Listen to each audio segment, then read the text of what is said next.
Operation Sindoor, India's surgical overnight strike on terror camps in Pakistan and POK, was swift, sharp, and rooted in justice. But as Indian jets delivered precision, the world media delivered distortion.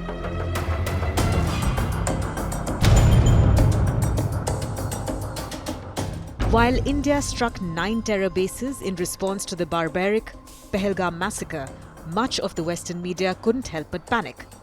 Not over the dead Indian civilians, but over the idea of Pakistan's sovereignty being bruised. Several global media outlets warned of a brink of a wider conflict. The Washington Post called it a deadly escalation. The New York Times made it about arms sales, reducing India's grief to a political chessboard between US and China, all the while ignoring that India explicitly avoided military or civilian targets. Let's be clear, India struck only terror launchpads, with scalp missiles and hammer bombs and loitering munitions. 9 terror hubs, not Pakistani towns. 0 military targets, 0 civilian zones. No Indian jets were shot down, contrary to Pakistan's fantasy press briefings amplified by China's Global Times. China's propaganda arm, Global Times, claimed Pakistan downed Indian jets and that India hit civilian settlements. Not just false, but dangerous. The Indian embassy in Beijing called them out for peddling fake images and unverified claims. PIB's fact check exposed the lies. Viral images of old MiG crashes. Jet wreckage from unrelated incidents. Civilian deaths not independently verified. Many call it Beijing doing Islamabad's dirty work.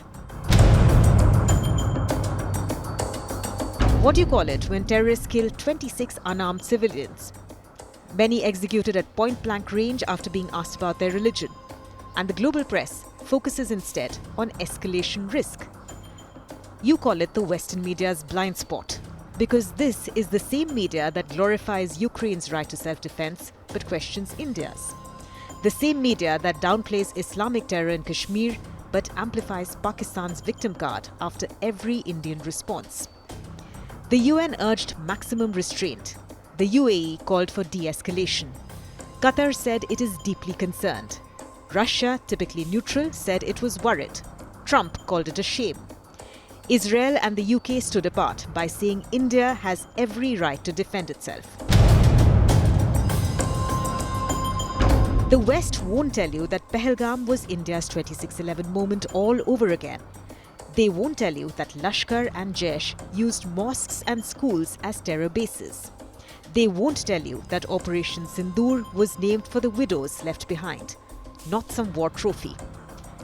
And they won't tell you that the Resistance Front, which claimed responsibility, is a front for a UN-proscribed Pakistani terror group, the Lashkar-e-Taiba, because that breaks their narrative. India didn't ask for the world's permission. It issued a message to Pakistan and to those shielding it. We will strike, we will speak, and we will set the record straight. Operation Sindoor wasn't about optics. The world has its headlines. India has its answers. Pahalgam has its justice. And Pakistan? It has its lies.